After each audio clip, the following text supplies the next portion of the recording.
Hi, Ryan Biden from Samsung Mobile, and I'm going to show you some of the cool new features of the Galaxy Note 2. So first things first, obviously because it is Galaxy Note, it has an S Pen. Now when you remove the S Pen, it actually goes to a special S Pen home screen.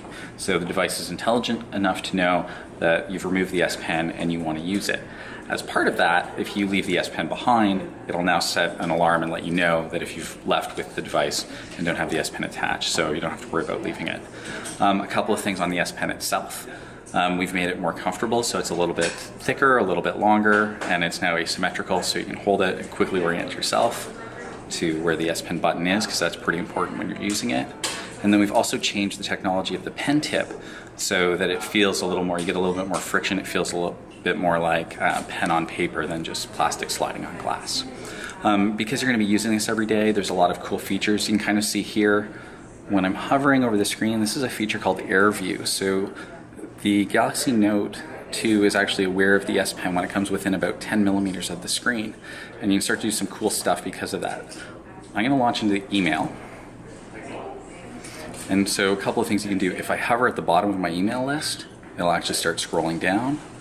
Hover at the top, scroll up, and then I can actually start to preview some of my email just by looking. So hovering over the subject or hovering over the body, it'll bring up those previews without clicking. So very cool kind of feature there. If I go into an email, let me find a good one to go into.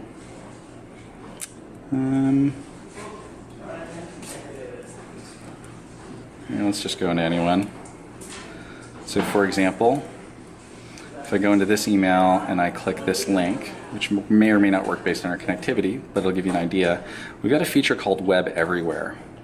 And so what Web Everywhere is actually very much like Pop-Up Play. It's a pop-up browser.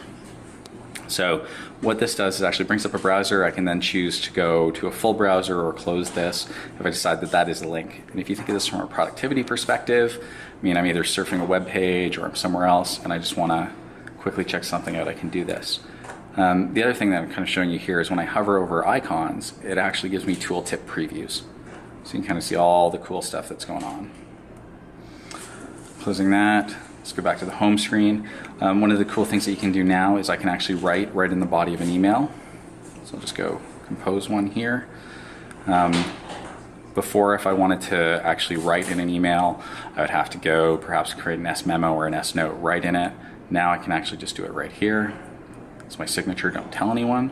But basically I could type out my email, sign it at the bottom, or create a smiley happy face if you're so inclined. Don't want to save that. In kind of the same vein as being able to write in your email, you can now write on your calendar. So if I go into the S Planner on the pen, kind of see somebody's made some notes, kind of clear those. But basically if say the 20th is an important day, circle that, I don't want to forget. So let's say it's my anniversary, kind of make a note there, and then anytime I look at that view. The other thing I can do though is I can actually hover over a day using Air View and it'll show me a preview of what's going on that given day. So very cool kind of view there. So all in all, lots of cool stuff. We've refined the gestures. So basically if I hold the S Pen button, hover over the screen, it shows me the available gestures, back, menu. We've simplified text selection, so now I just hold the button, drag it across to select some text. The other thing is we've simplified what you can do to crop. So previously if you wanted to crop something from a page, you need to screen capture and then crop that. Now I can crop directly from any screen just by drawing a shape. It brings it up, I can choose what app to put it in, or it'll send it to the clipboard for me so I can get it later. But really simplifying that experience, simplifying how you navigate. If I want a menu, I just do a little up arrow, pulls up the menu, so I don't have to worry about going back to the capacitive keys. Lots of cool stuff. All in all, that's kind of a lot of the new S Pen features for the new Galaxy Note 2.